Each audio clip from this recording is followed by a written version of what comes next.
Selamat pagi pemirsa. Indonesia adalah negara yang besar. Tidak hanya populasi penduduknya yang menjadi salah satu yang paling besar di dunia, bumi pertiwi adalah tanah yang luas, subur, dan indah.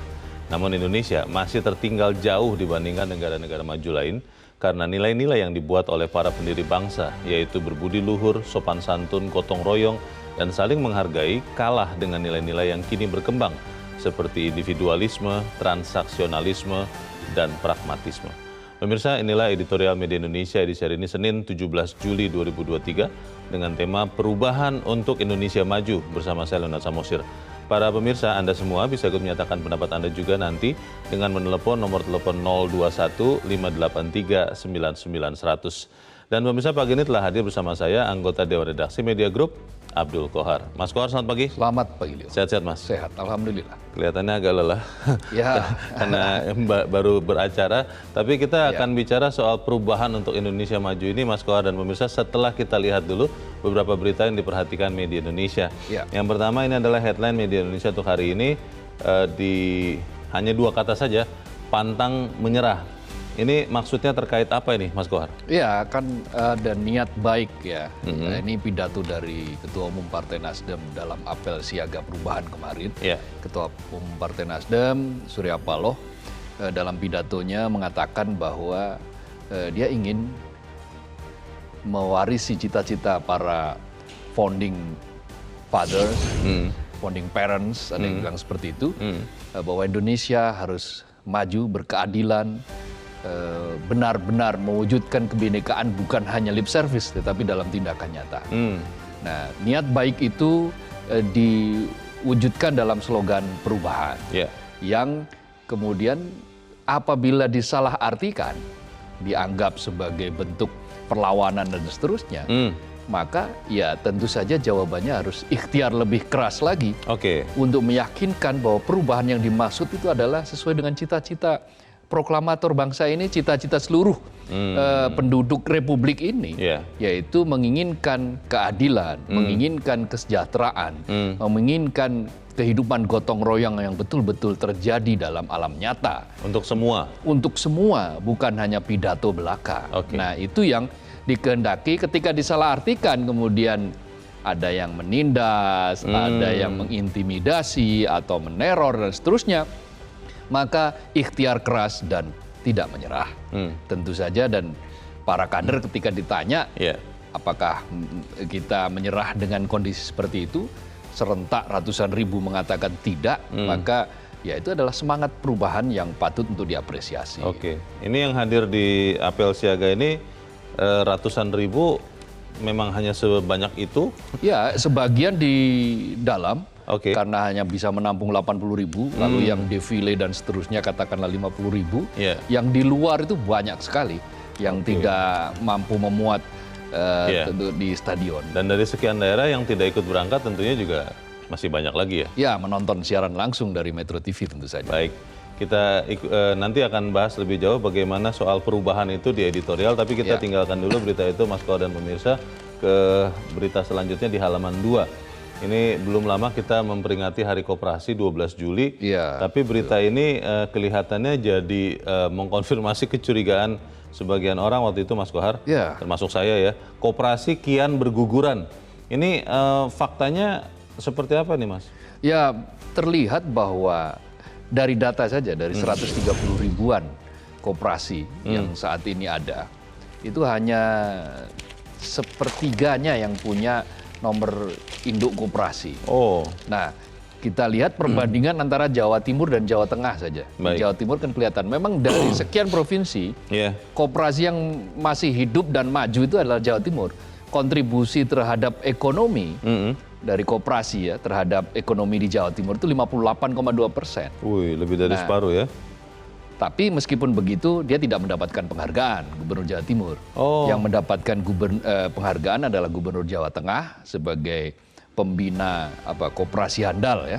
Tetapi situasinya justru dari 21.000 koperasi yang aktif cuma 9.720 Wah. 11.386 diantaranya malah nggak aktif. Oke. Nah ini berbanding terbalik dengan Jawa Timur yang 22.000-nya aktif, 13.000 yang tidak aktif dari 35.000. Mungkin luput kemarin pas penilaian itu luput.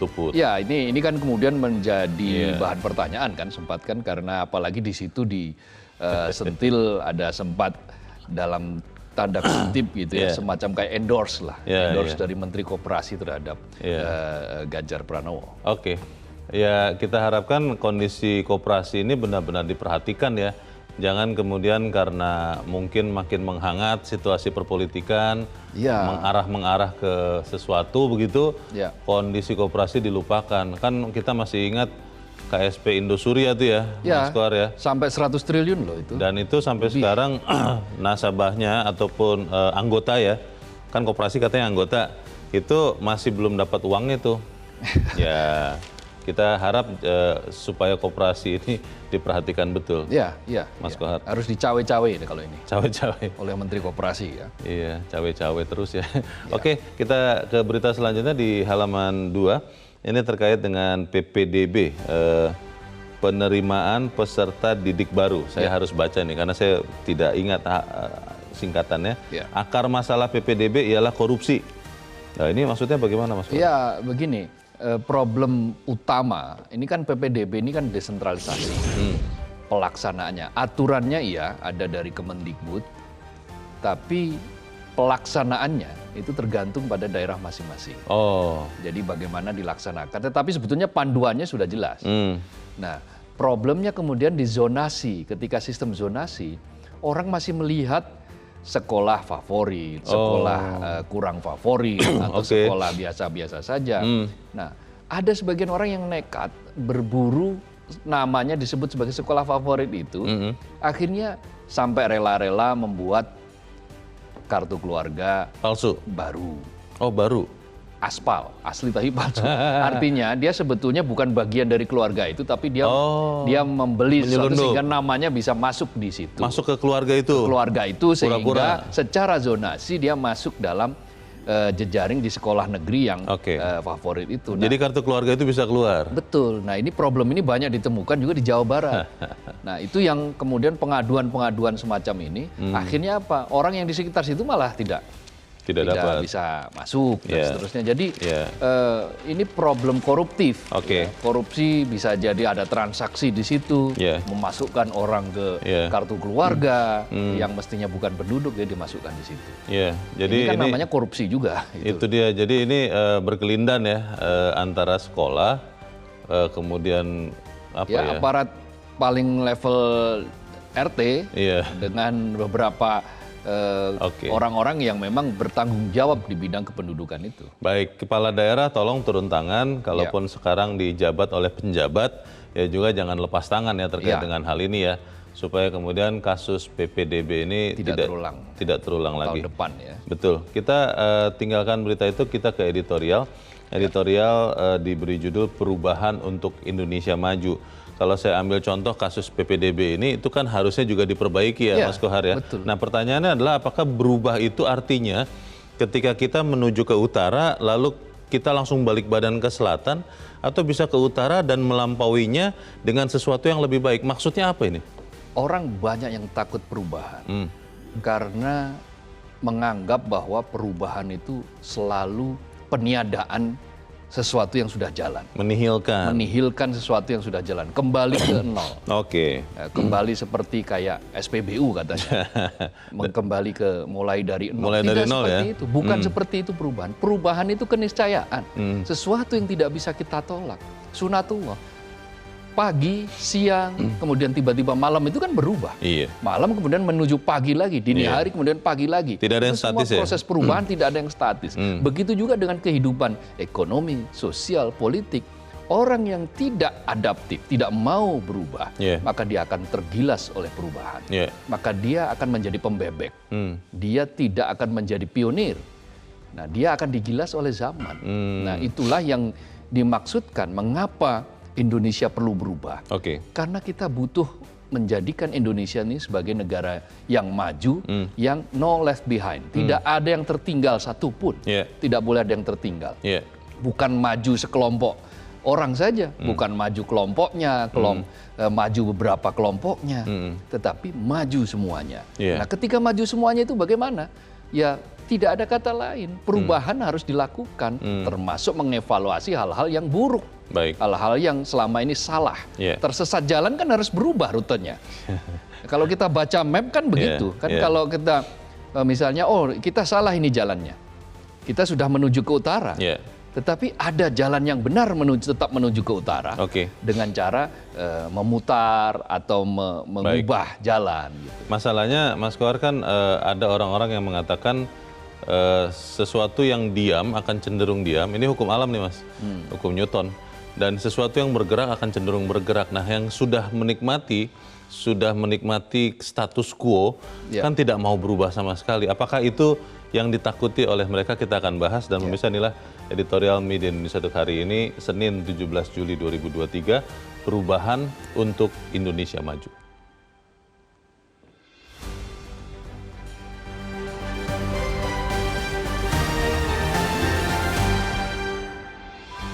Perubahan untuk Indonesia Maju.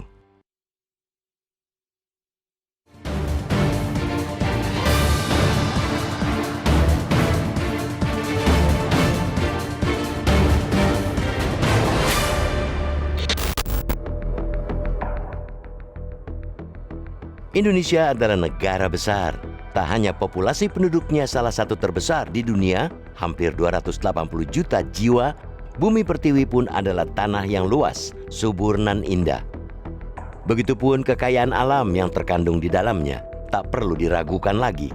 Namun, Indonesia masih tertinggal jauh dibandingkan negara-negara maju lainnya. Penyebabnya adalah tata kelola dan karakter bangsa yang jauh dari nilai-nilai yang dibuat oleh para founding fathers atau pendiri bangsa, yakni berbudi luhur, sopan santun, tepo seliro, kepantasan dan kepatutan, gotong royong, dan saling menghargai. Nilai-nilai yang kini berkembang adalah individualisme, transaksionalisme, dan pragmatisme. Ketua Umum Partai Nasdem Surya Paloh menyampaikan hal itu pada apel siaga perubahan Partai Nasdem di Stadion Utama Gelora Bung Karno, Jakarta kemarin. Menurutnya, Indonesia perlu gerakan perubahan. Gerakan yang tak hanya dimaknai secara fisik, tetapi juga sikap mental untuk berubah ke arah yang lebih baik dan sesuai karakter bangsa Indonesia. Gerakan perubahan yang diusung Koalisi Perubahan untuk Persatuan oleh Partai Nasdem, Partai Demokrat, dan Partai Keadilan Sejahtera dalam pandangan Surya Paloh adalah senapas dengan revolusi mental. Namun, gerakan yang digagas Presiden Joko Widodo itu hanya macan kertas, jauh panggang dari api alias gagal total. Seiring dengan tahun politik yang mulai memanas menuju pemilu 2024, gerakan perubahan dicurigai bahkan ditakuti, dianggap membabi buta dan akan membongkar tatanan berbangsa dan bernegara yang sudah baik. Di sisi lain, pemerintahan Joko Widodo menawarkan gerakan keberlanjutan yang disebarkan menjadi narasi terbaik dalam suksesi kepemimpinan pada 2024. Keberlanjutan yang terkesan untuk menjaga politik mercusuar seperti Ibu Kota Nusantara dan kekuasaan yang diemban oleh anak dan menantunya. Perubahan adalah sunatullah atau kesemestian. Hukum alam yang senantiasa terjadi pada setiap elemen kehidupan. Tak ada yang kuasa menahan perubahan jika perubahan itu mutlak dilakukan untuk memperbaiki keadaan atau kehidupan. Demikian pula kehidupan berbangsa dan bernegara. Perubahan adalah bagian dari dinamika perjalanan bangsa sejak zaman penjajahan Belanda hingga saat ini. Api perubahan bangsa ini tak pernah padam, terus menyala seiring semangat bangsa ini memperbaiki kehidupan sesuai Undang-Undang Dasar 1945, yakni melindungi segenap bangsa Indonesia dan seluruh tumpah darah Indonesia, memajukan kesejahteraan umum, mencerdaskan kehidupan bangsa, dan ikut melaksanakan ketertiban dunia yang berdasarkan kemerdekaan, perdamaian abadi, dan keadilan sosial. Realitas hari ini masih terjadi ketimpangan dalam berbagai lapangan kehidupan seperti kemiskinan, hukum, demokrasi, pertumbuhan ekonomi, pembangunan sumber daya manusia, dan sebagainya. Ketimpangan tersebut terjadi karena pembangunan yang sudah meminggirkan asas keadilan, asas yang paling hakiki ketika kita berdiri sebagai bangsa yang berfalsafah Pancasila sesuai dengan sila kelima, yakni keadilan sosial bagi seluruh rakyat Indonesia. Sila ini seharusnya menjiwai seluruh aspek pembangunan. Indonesia akan mencapai usia 1 abad pada 2045 atau Indonesia Emas. Berdasarkan visi Indonesia 2045, Indonesia bercita-cita menjadi negara maju dan masuk sebagai kekuatan 5 besar dunia. Indonesia ingin mengejar pembangunan berkualitas dengan pertumbuhan ekonomi dengan rata-rata sebesar 6-7%. Cita-cita yang tak mudah karena sejak saat ini harus meletakkan pondasi yang kukuh sebagai bangsa yang besar, disegani dan berdiri tegak sejajar dengan bangsa-bangsa yang lebih maju lainnya.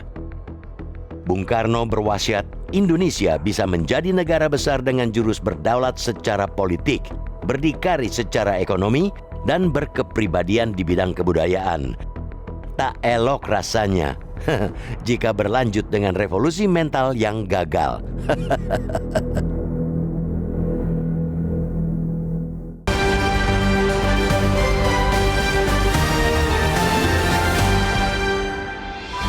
Di bagian berikut Anda bisa ikut menyatakan pendapat Anda terkait editorial pagi ini. Pemirsa, untuk saat ini tetaplah bersama kami.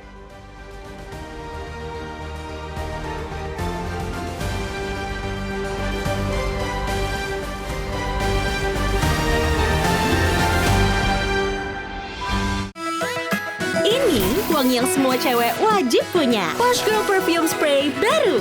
Wangi Blaze Pink. Blooming everywhere. Makes your day more cheerful and sweet. Terik matahari, chill aja lagi. Wanginya posh, gak habis-habis. Kecium di mana-mana. Mau wangi berkali-kali kayak kita. Posh Girl dulu dong. From AM to PM, wangi terus in every move. Posh Girl Perfume Spray. Let's make your move. Menghadirkan pemikiran kritis dari berbagai bidang, politik, hukum, ekonomi, kesehatan, olahraga, teknologi, sosial, dan masih banyak lagi. Kupas tuntas isu-isu terkini melalui berbagai perspektif dari para ahli. Lengkap dengan data akurat, Media Indonesia mempersembahkan tulisan-tulisan berkualitas dan tentunya up to date. Tingkatkan wawasan bersama rubrik opini Senin hingga Sabtu dan kolom pakar setiap Senin di Harian Media Indonesia. Ini dipanggang? Iya, ini mie sedap bake. Mie yang prosesnya dipanggang, gak digoreng. Enak banget. Mie-nya terbuat dari bayam dan kunyit. Mie bake ada toppingnya. Fix enak. Dapetin sehat yang pasti enak. Baru mie sedap bake dari Wings Food. Setiap saat, berita bertabur di ruang publik. Namun hanya Media Indonesia memberikan yang terbaik, mendalam, terpercaya, dan mudah diakses di mana saja dan kapan saja. Media Indonesia Cetak, mediaindonesia.com, dan e-paper Media Indonesia layak menjadi referensi Anda. Media Indonesia, referensi bangsa. Dansa-dansa politik, dansa itu indah. Ini bukan dansa-dansa, ini adalah movement, gerakan. Saya tidak yakin ada penerus Pak Jokowi siapapun itu yang akan melanjutkan pembangunan IKN. Siapapun yang jadi pemimpin sekarang menjadi negarawan yang memikirkan generasi berikutnya. Editorial Malam, Senin sampai Jumat, live jam 9 malam. Newsline, Senin hingga Kamis jam 2 siang. Sabtu dan Minggu jam 2:30 siang.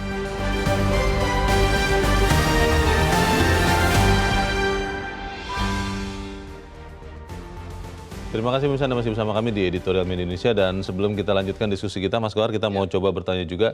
Saat ini kita sudah tersambung lewat saluran telepon dengan pengamat politik dari Universitas Islam Negeri Syarif Hidayatullah, Ahmad Bakir Ihsan. Mas Bakir, selamat pagi.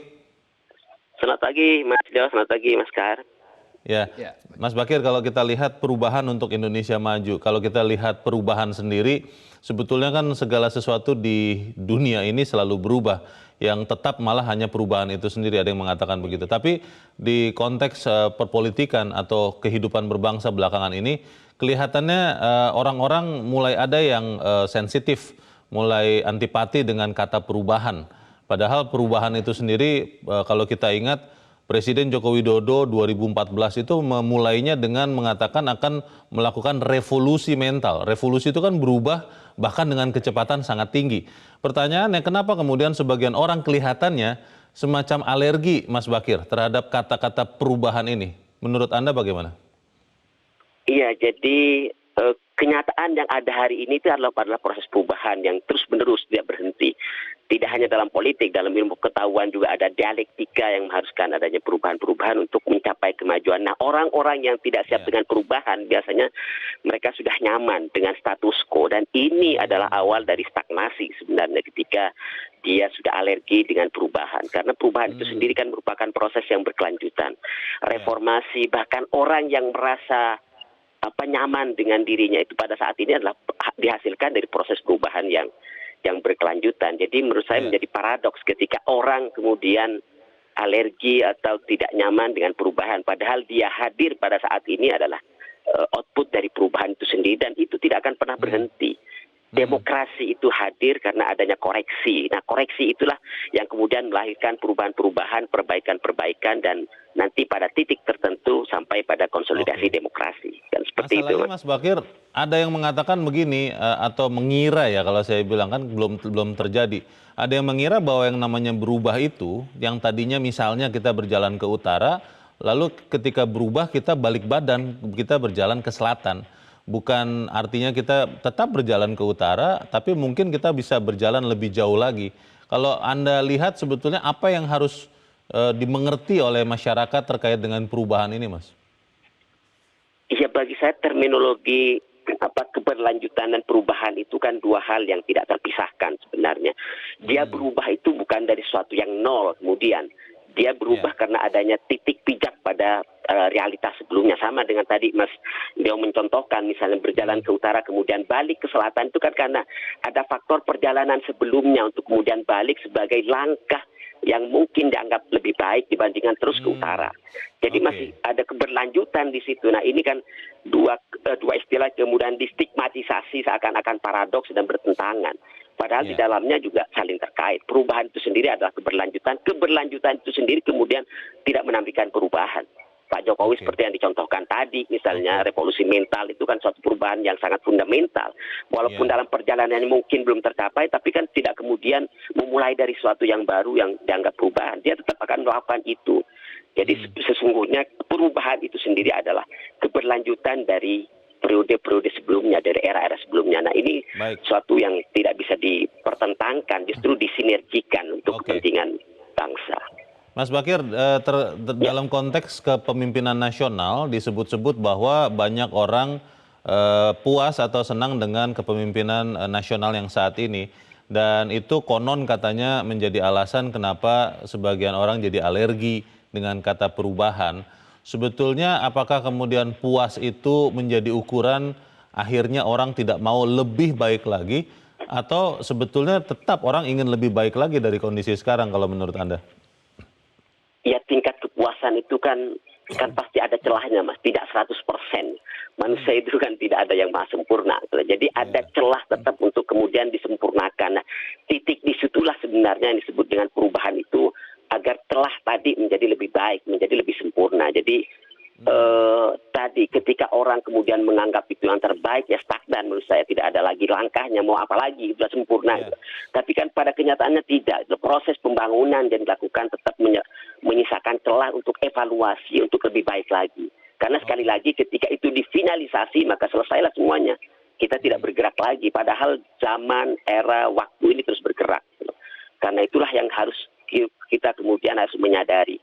Selalu ada ruang evaluasi. Makanya saya katakan tadi, demokrasi ini hidup karena ada ruang evaluasi, ada ruang koreksi untuk lebih baik lagi. Karena ketika itu difinalisasi, maka sudah selesai semuanya. Kita nggak perlu lagi berdemokrasi, berpemilu, sudah selesai. Nah, ini yang harus kita sadarkan pada masyarakat, bahwa tidak ada yang sempurna dalam proses ini. Karena itu perlu terus ada koreksi, perlu terus ada kontrol agar tidak terjebak pada apa yang disebut dengan korups misalnya, atau kekuasaan yang melampaui batas yang ideal. Gitu, Mas. Baik, kita harap bahwa perubahan ini untuk Indonesia maju dipahami oleh seluruh masyarakat Indonesia. Untuk saat ini terima kasih pengamat politik dari UIN Syarif Hidayatullah, Ahmad Bakir Ihsan. Terima kasih Mas Bakir, selamat pagi. Mas Kohar, masalahnya adalah ketika orang sudah lama duduk, itu disuruh berdiri malas biasanya.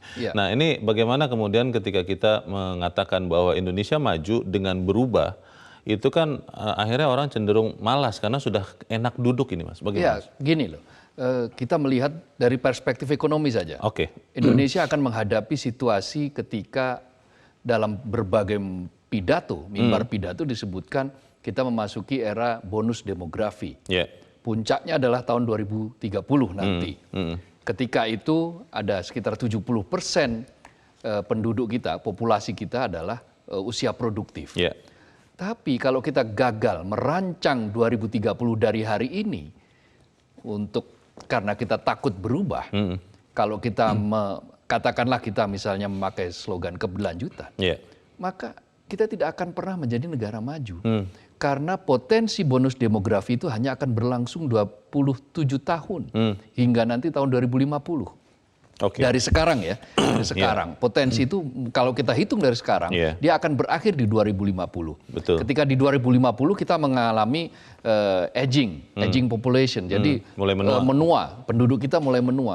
Nah, pada titik itu kita sudah tidak bisa ngapa-ngapain lagi kalau kita mau mendongkrak pertumbuhan ekonomi kita. Nah, syarat untuk menjadi negara maju paling tidak mulai sekarang, mulai tahun 2023 hingga 2050 nanti, rata-rata pertumbuhan ekonomi kita berapa harusnya? 7%. 7 ke atas ya? 7 ke atas. Nggak cukup. Nah, sementara sekarang yang mau dilanjutkan, digembar-gemborkan keberlanjutan itu 5,3%. Dan janji untuk mencapai 7% memang agak sulit. Tetapi apakah itu mustahil? Tidak. Tidak ada yang mustahil. Kita punya potensi besar. Nah, syaratnya apa? Mau berubah, mau mengevaluasi, mau melakukan hal-hal yang terbaik. Baik, kita juga harus berubah dengan mengakhiri sebentar. Editorial ini akan kita lanjutkan di bagian berikut. Pemirsa tetaplah bersama kami, Editorial Media Indonesia akan kembali seusai headline news pukul 7 waktu Indonesia Barat.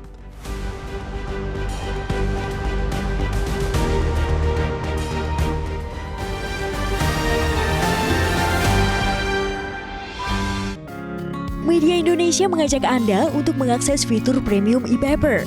Dengan sajian konten berbasis intelektual dan meneguhkan kebangsaan, Media Indonesia tampil dengan lebih dinamis melalui e-paper Media Indonesia yang dapat Anda akses kapan saja, di mana saja.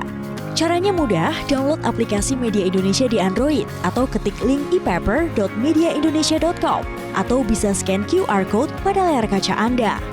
Klik tab e-paper di bagian samping layar tablet Anda, daftarkan data diri, serta pilih paket berlangganan e-paper Media Indonesia sesuai dengan kebutuhan Anda.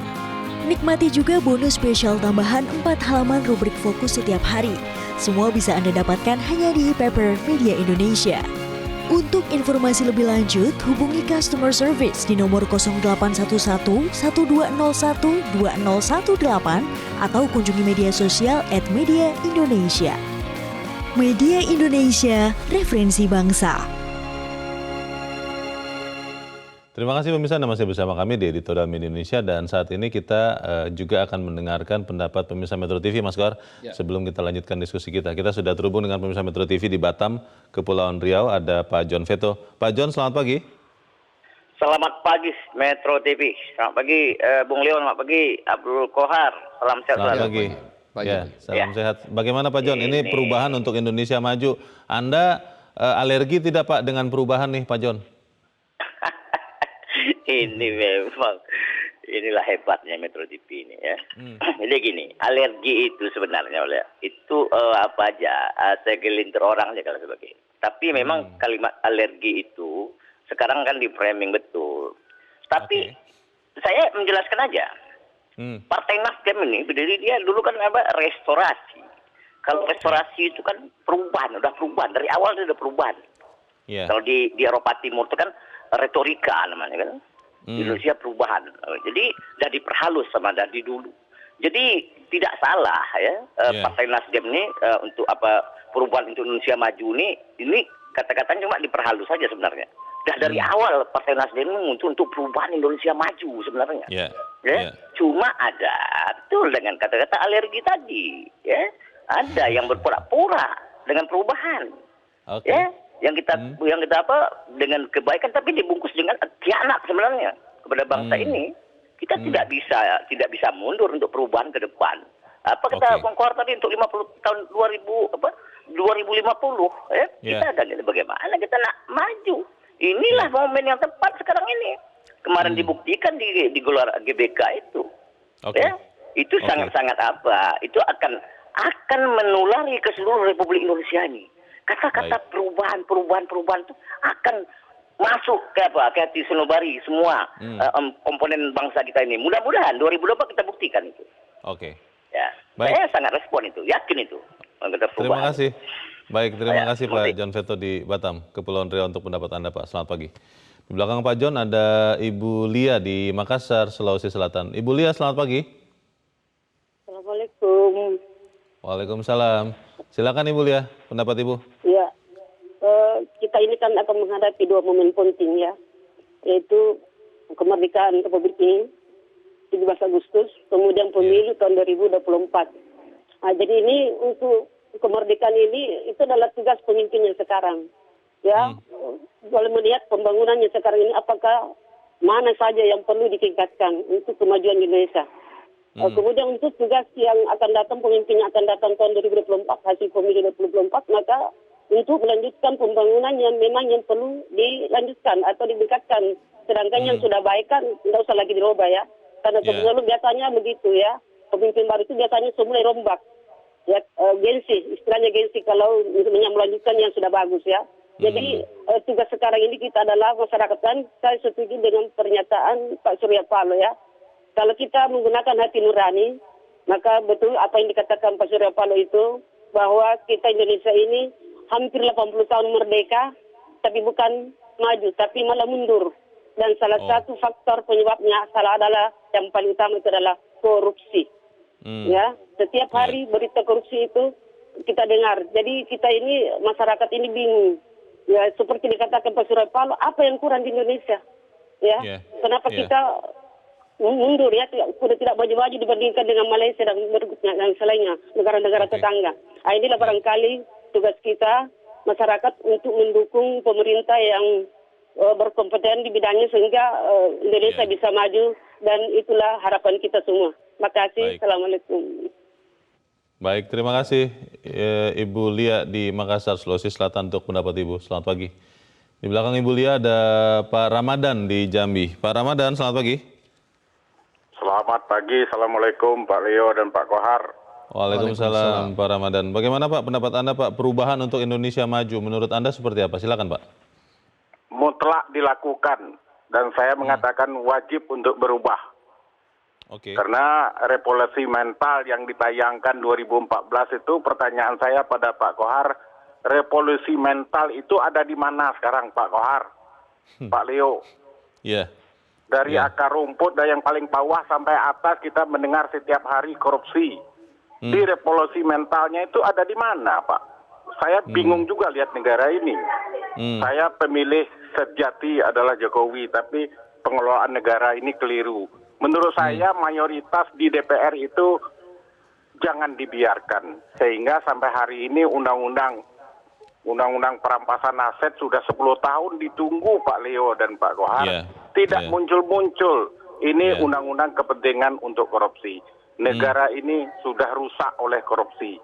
Maka itu perubahan dan perubahan mutlak Pak Kohar dilakukan oleh bangsa kita sendiri. Kita tidak menunggu perubahan dari yang lain, tapi rakyatlah yang merubah, menciptakan perubahan itu agar kita maju sesuai dengan keinginan kita bersama. Terima kasih Pak Leo dan Pak Kohar. Assalamualaikum. Waalaikumsalam Pak Ramadan di Jambi. Terima kasih untuk pendapat Anda. Selamat pagi Pak. Kalau 3 penelepon ini Mas Kohar dijadikan sampel. Apakah kemudian masyarakat Indonesia memang benar-benar mengerti yang dimaksud dengan perubahan itu apa? Atau memang seperti yang disebut-sebut karena banyak yang senang dengan pemerintahan sekarang, dengan kepemimpinan sekarang, akhirnya tidak mau berubah? Bagaimana Mas? Perubahan itu tidak hanya sekadar material atau fisik.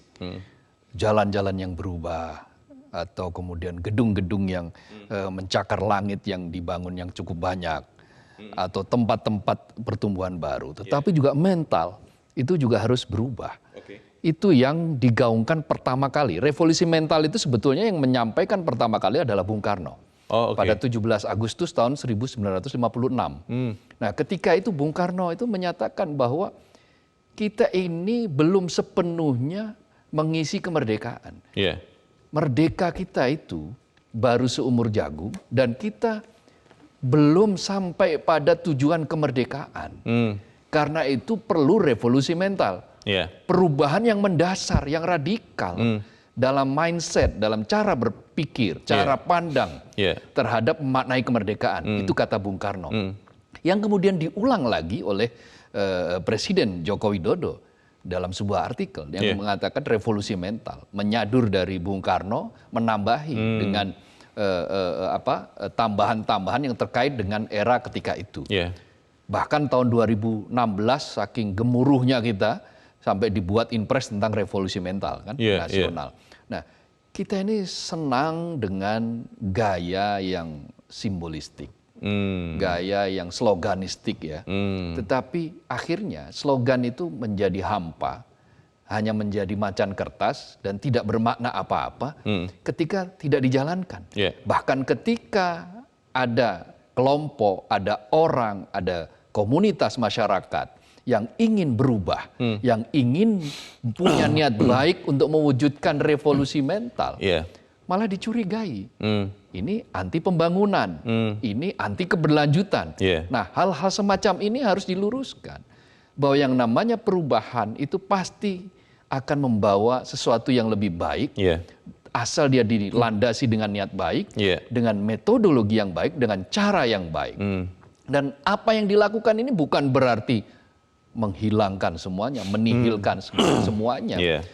Bahkan ada sebuah catatan misalnya dari Yudi Latif ya, dari pemikir Yudi Latif yang mengatakan bahwa yang kita butuhkan bukan hanya revolusi mental tetapi revolusi Pancasila.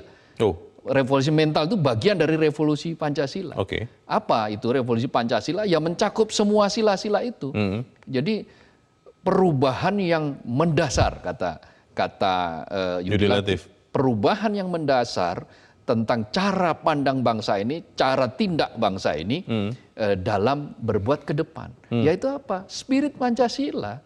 Jadi Pancasila bukan hanya dikampanyekan, bukan hanya disloganistikan, bukan hanya diperingati setiap 1 Juni. Tetapi faktanya kita melihat hari-hari kita ini dipenuhi tadi ada politik yang transaksional. Ada pragmatisme yang sudah sangat akut, dan seterusnya yang semuanya itu menyimpang dari cita-cita luhur bangsa kita, para pendiri bangsa ini, para pemikir bangsa ini. Nah, kalau menyimpang, kalau sudah berbelok arah dari arah yang mestinya kita tuju, maka harus diubah ini, kembalikan arah yang benar. Itulah hakikat dari sebuah restorasi, itu kan mengembalikan juga pada arah yang sudah kita cita-citakan, yang dicita-citakan oleh bangsa ini. Apa itu sebuah bangsa yang melindungi segenap tumpah darah Indonesia, bangsa yang mencerdaskan kehidupan bangsanya, bangsa yang berkepribadian, bangsa yang memiliki kemandirian, yang berdaulat, yang tidak tergantung pada bangsa lain. Itu cita-cita luhur yang harus diwujudkan hanya dengan cara apa? Berubah, cara mengubah mindset, cara mengubah kita, melihat mentalitas kita ini sudah seperti apa. Masalahnya mungkin ini, Mas Kohar, si gagasan besar, cita-cita besar untuk merevolusi bangsa ini, mentalnya itu akhirnya di tengah jalan atau seperti sekarang ini menjadi sesuatu yang bersifat alergi, tabu, karena sudah beda kelompok. Karena Mas Kohar ada di situ, saya ada di sini, yang tadinya kita berteman, karena sudah berbeda posisi, akhirnya apapun yang disampaikan oleh Mas Kohar, meskipun itu kebenaran, saya akan menganggap itu tidak benar. Itu bagaimana, Mas? Ya, ini artinya bahwa kita hanya hidup di ruang-ruang kotak-kotak yang dikelompok-kelompokkan. Kita tidak mau menjadi Indonesia yang seutuhnya. Kita masih menjadi Indonesia yang parsial. Saya kelompok ini, saya berbeda dengan pilihanmu, maka ya sudah, kamu maju dengan caramu, saya maju dengan caraku, tapi kalau perlu saya akan jegal kamu. Kalau perlu saya nihilkan Anda begitu. Saya nihilkan Anda supaya Anda tidak mencapai finish duluan, kan kira-kira begitu. Nah, hal-hal semacam ini tidak bisa dilakukan karena Indonesia dibangun bukan hanya 1-2 orang, bukan 1-2 kelompok, tapi semua. Indonesia dicita-citakan dibangun satu tapi untuk semua. Indonesia yang satu, Indonesia yang penuh dengan persatuan, tetapi untuk semua, untuk kesejahteraan semua, keadilan untuk semuanya. Tidak boleh ada kesenjangan. Ada yang pernah mengatakan, Mas Kohar, kalau kita manusia masih hidup, itu kita harus terus berubah. Satu-satunya yang tidak berubah adalah saat kita meninggal. Apakah kemudian kalau ada yang tidak mau berubah, artinya sudah mulai meninggal? Kita akan bahas di bagian berikut, pemirsa tetap bersama kami. Editorial Media Indonesia, segera kembali.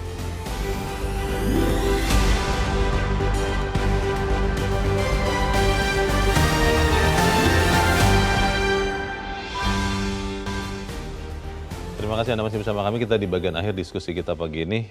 Mas Kohar, ada yang mengatakan bahwa roket itu pada saat terbang itu selalu melewati koreksi yang konstan. Karena tidak pernah ada roket secanggih apapun yang terbang lurus begitu. Nah, pertanyaannya kalau kemudian ketika kita mengatakan perubahan, sebagian orang masih merasa itu adalah artinya akan menghilangkan yang sudah ada. Apa yang harus dilakukan untuk menyadarkan orang-orang ini bahwa berubah itu sesuatu yang positif? Ya, fakta menunjukkan begini. Contohnya ya, indeks persepsi korupsi kita. Tahun lalu adalah penurunan yang paling tajam sejak ada KPK.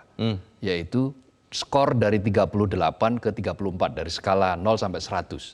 Kalau 100 itu sempurna. Nah, kita berada di sekarang 34. Artinya bukannya malah maju, tapi kita malah mundur. Dalam memberantas korupsi? Dalam memberantas korupsi. Nah, apa yang menyebabkan hal itu? Perlu dievaluasi, perlu dilakukan perubahan. Bahkan kan ada usul Presiden perlu menerbitkan Perpu misalnya, untuk masa jabatan bahwa itu hanya akan berlaku pada periode berikutnya misalnya. Bukan pada saat ini. Nah, itu semua kan bentuk dari perubahan. Ketika masyarakat disodori fakta bahwa hidup kok begini-begini saja misalnya. Hidup tidak maju tidak, mundur juga sedikit kadang-kadang kan gitu. Kalau kita lihat konfigurasi survei konsumen dari BI, Bank Indonesia kan menunjukkan bahwa tabungan masyarakat makin menipis. Angka 3 juta ke bawah itu semakin menipis. Jadi orang makannya tabungan? Makan tabungan, makin mantap kan orang. Makan tabungan. Bukannya bertambah penghasilan. Ini kalau kita breakdown, itu akan kelihatan bahwa yang memiliki tabungan 5 miliar ke atas, itu meningkat. Tumbuhnya 9,6%. Apa itu artinya? Yang bergerak maju hanya yang punya 5 miliar ke atas. Jadi yang paling kaya makin kaya? Yang paling kaya makin kaya, yang paling miskin makin terjerembab. Nah, ini tidak boleh terjadi karena Indonesia itu semua, melindungi semua, kepentingan semua, keadilan harus diwujudkan untuk semua. Bukan hanya kelompok saya atau orang yang bersama dengan saya. Betul. Ada tulisan menarik dari biografi politik dari Benjamin Bland 3 tahun yang lalu ya. Dia mengatakan begini, Indonesia itu akan mengecewakan bagi yang pesimis. Tapi juga mengecewakan yang optimis. Yang mengecewakan yang pesimis misalnya begini, orang pesimis itu Indonesia paling 10 tahun lagi hancur karena krisis ekonomi 98. Faktanya sampai hari ini Indonesia masih terus bertahan. Tetapi bagi yang optimis, yang berharap agar Indonesia tumbuh double digit, pertumbuhan ekonomi melompat, akselerasi seperti roket tadi yang Leo bilang, ya akhirnya pesimis, boro-boro kita bisa mencapai pertumbuhan double digit. Orang puncak pertumbuhan yang seperti Orde Baru 7% rata-rata saja belum tercapai. Sulit kita capai saat ini. Kita hanya bisa di angka 5,3, 5,5 seperti itu. Padahal kalau kita selamanya berada di pertumbuhan di angka 5%, ya maka nanti kita akan tua sebelum kaya. Negeri ini akan tua sebelum kaya. Bonus demografi akan jadi bom Sia-sia demografi bom, iya, dan kita tidak akan bisa menjadi negara maju dalam sisi ekonomi karena income per kapita kita tidak akan pernah menyentuh $30.000 dengan hanya pertumbuhan 5% itu. Seperti inilah yang sebenarnya dimaksudkan. Betul, perubahan seperti ini baik dari sisi ekonomi, sosial, mental, revolusi mental tadi itu, yang radikal itu yang sampai saat ini masih hanya menjadi catatan kertas itu harus diwujudkan dengan cara apa? Berubah. Lanjutkan yang baik, ubah yang menyimpang. Koreksi yang menyimpang, evaluasi, lakukan. Apakah ini tepat untuk jangka pendek atau perlu untuk jangka panjang, misalnya seperti itu. Itu yang intinya adalah perubahan di situ. Baik, kita akan lihat nanti dan kita harus buktikan sama-sama bahwa perubahan untuk Indonesia maju. Mas Abdul Qahar, terima kasih sudah hadir tempat ini. Selamat pagi. Selamat pagi. Pemirsa, perubahan adalah keniscayaan. Tidak ada kuasa yang mampu menahan perubahan kalau perubahan itu mutlak dilakukan untuk memperbaiki keadaan atau kehidupan. Api perubahan bangsa ini tidak pernah padam dan terus menyala seiring dengan semangat bangsa Indonesia untuk memperbaiki kehidupan sesuai dengan konstitusi, dengan melindungi segenap bangsa Indonesia dan seluruh tumpah darah Indonesia. Cita-cita yang tidak mudah karena sejak saat ini harus meletakkan fondasi yang kukuh sebagai bangsa yang besar, disegani dan berdiri tegak sejajar dengan bangsa-bangsa yang lebih maju lainnya. Saya Leonard Samosi, berterima kasih Anda sudah menyimak editorial Media Indonesia untuk pagi ini. Terus jaga kesehatan Anda, terus jaga nurani Anda. Selamat pagi, sampai jumpa.